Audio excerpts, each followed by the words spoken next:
সালাম আলাইকুম। দেশ স্বাধীন হলেও আমরা এখনো মানুষ হতে পারি নাই। এই মানুষগুলার কি অপরাধ ছিল?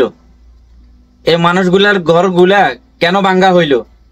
কয় বেটা শালারা তোর বাপ এনে জায়গায় লাই তুই গেছিলে শালারা এনে যে বাড়ি ঘর বলে তাই কো আমার এখন খেদা দিয়ে সব কিছু লুটপাট করে এখন পরিমাণ খাচ্ছে। তারা রাতের অন্ধকারে আসে অস্ত্র শস্ত্র নিয়ে আমারে খুব মারপিট ভাবেই আমার এখন তারা দেওয়া হয়েছে।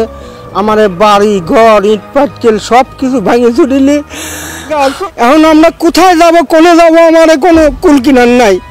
ভুক্তভোগীরা জানান, মুজিববর্ষ উপলক্ষে দেশব্যাপী ভূমিহীনদের জমিসহ ঘর দেওয়ার উদ্যোগ নেয় পতিত আওয়ামী লীগ সরকার। আমরা আশ্রয় কেন্দ্র ছিলাম, আমার রাত করে আসে আমার সব বাড়িতে তুলে দিয়েছে। যারা দাবি করেছে আমার জায়গা তারাই ভেঙে নিয়েছে।